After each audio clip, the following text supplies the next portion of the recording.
तो देखिए 1 upon square root of sine cube x into cos की पावर 5x, ठीक है।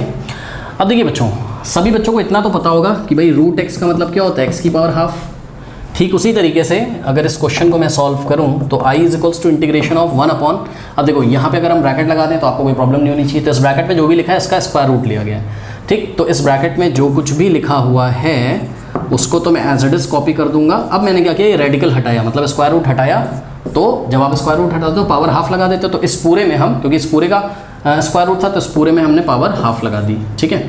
तो ऐसा हो गया। अब क्या करेंगे, अब आप एक काम करिए, ये 1 अपॉन, ध्यान दें बच्चों, क्या हो जाएगा आपके पास, इसको आप क्या लिख सकते हो, इसको आप साइन की पावर, साइन एक्स की होल पावर 3 इंटू इसको क्या लिख सकते हो, कॉस एक्स की होल पावर 5 लिख सकते हो। और इसकी होल पावर कितनी है, 1/2 है, करेक्ट, dx। फिर क्या करोगे आप, फिर आप देखिए एक रूल तो आपने ज़रूर पढ़ा होगा, क्या, a इंटू बी की होल पावर अगर कुछ भी हो, जैसे हाफ है तो ये इस पर भी लगेगा, इस पर मतलब a की पावर हाफ, बस a और b का मल्टीप्लिकेशन होना चाहिए तो b की पावर हाफ।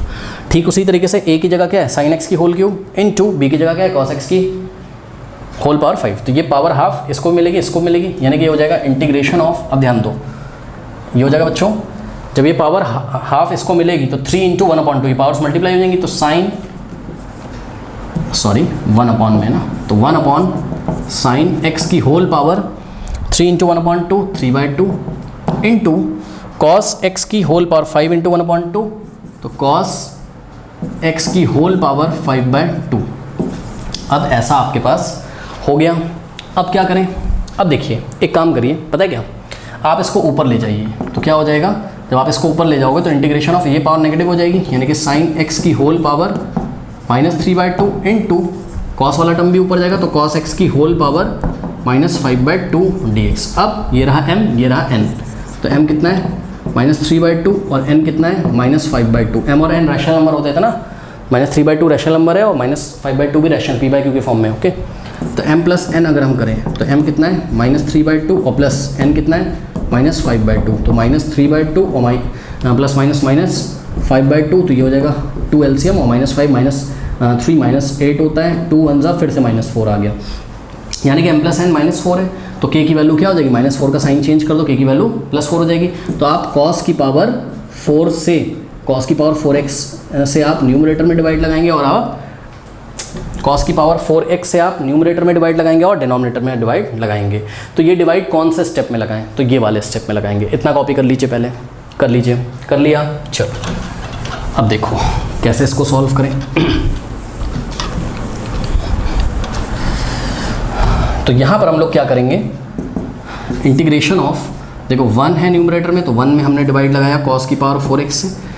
एक्चुअल में cos की पावर 4x से डिवाइड लगाने का मतलब cos x की होल पावर 4 से, cos x की होल पावर 4 से डिवाइड लगा रहे हो। फिर डिनोमिनेटर में भी, यानी कि साइन x की whole power 3/2 into cos x की होल पावर 5/2, तो ये डिनोमिनेटर में भी हमने cos x की होल पावर, देखिए न्यूमरेटर 1 था तो 1 में भी डिवाइड लगा दें cos x की होल पावर 4, और डिनोमिनेटर में ये था, इसमें भी हम cos x की होल पावर 4 से डिवाइड लगा रहे हैं। अब क्या हो जाएगा, इंटीग्रेशन ऑफ 1 अपॉन cos क्या होता है, sec, तो ये हो जाएगा sec x की होल पावर 4, अरे 1 अपॉन cos sec यार, और होल पावर 4 है तो sec x की होल पावर 4 अपॉन में। अब आपको क्या करना है, देखिए ये दोनों सेम है, मतलब इसको मैं आपको अलग करके दिखाता हूँ। देखो cos x की होल पावर 5/2 अपॉन में cos x की होल पावर 4, तो इसको अगर आप सॉल्व करोगे बेस से में पावर सब्ट्रैक्ट हो जाएगी, यानी कि cos x की पावर cos x की होल पावर 5/2 -4, ये ऊपर जाएगा तो पावर सब्ट्रैक्ट हो जाएगी 5/2 -4, तो क्या हो जाएगा ये cos x की होल पावर, अब 2 4 8 होता है ना, 2 4 कितना होता है 8, तो 5 - 8 -3/2 हो जाएगा, ठीक है। तो इस तरीके से बच्चों आपके पास इतना पोर्शन जो आ गया, देखो ये तो ऐसे ही रहा, साइन की पावर 3/2 इंटू ये हमने सॉल्व किया, तो ये आ गया cos की पावर, cos x की whole power -3/2, okay, sine x की whole power 3/2 into cos x की होल पावर -3/2 dx, ठीक है। अब अगर आप गौर से देखें तो नेक्स्ट स्टेप में इंटीग्रेशन ऑफ, इसको आप क्या लिख सकते हो, इसको आप sec square x into sec square x लिख सकते हो, ठीक है। और नीचे क्या हो जाएगा, नीचे हो जाएगा साइन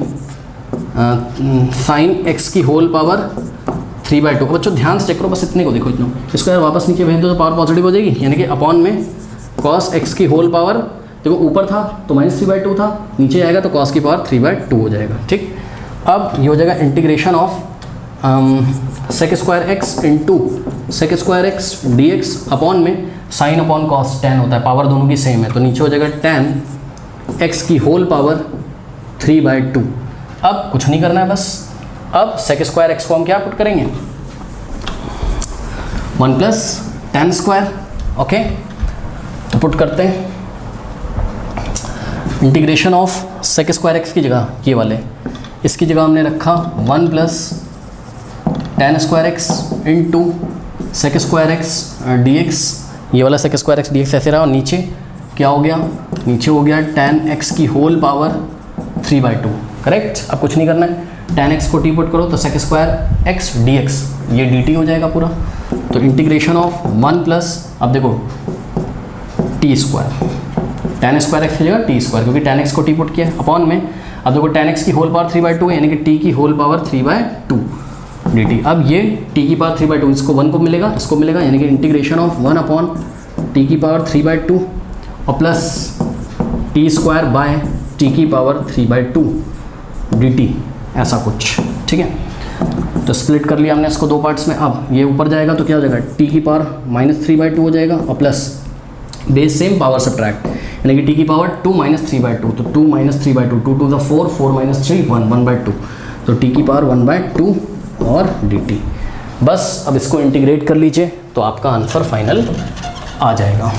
ठीक है, तो इसको इंटीग्रेट करते हैं बच्चों, क्या हो जाएगा, पहले इसका इंटीग्रेशन, यानी कि इंटीग्रेशन ऑफ t की पावर -3/2 dt और प्लस इंटीग्रेशन ऑफ t की पावर हाफ, तो t की power half dt is equals to integration of t की पावर -3/2, तो t की पावर -3/2 + 1 और अपॉन में -3/2 + 1 और प्लस t की पावर हाफ + 1 और हाफ + 1 से डिवाइड और प्लस c, तो ये हो जाएगा। अब ध्यान दो, 2 - 3 + 2 -1/2, तो t की पावर -1/2, नीचे भी क्या आ जाएगा, -1/2 को रेसिप्रोकल करोगे तो -2/1, यानी कि -2, तो -2 से आगे मल्टीप्लाई हो जाएगा। ठीक है, और प्लस t की पावर यहाँ हो जाएगा 3/2 और नीचे 3/2 का रेसिप्रोकल करके 2/3 आगे मल्टीप्लाई हो जाएगा, और प्लस c, तो ये हो जाएगा -2 और t की पावर -1/2 को आप क्या लिख सकते हो, t की पावर हाफ नीचे ले जाओगे तो t की पावर हाफ पॉजिटिव हो जाएगा, और प्लस 2/3 और t की पावर 3/2 और प्लस c। अब t की पावर हाफ का मतलब क्या होता है, √t। ठीक है, तो ये हो जाएगा आपके पास -2 upon √t, -2 upon √t, t की जगह हम लोग tan x रख देंगे, तो -2 अपॉन tan x और प्लस 2/3 और t की पावर 3/2, t कितना है tan x, यानी कि tan की पावर 3/2x प्लस c। तो this is your final answer. मैं भी एक बार चेक कर लेता हूँ, कभी कभी गलती हो जाती है।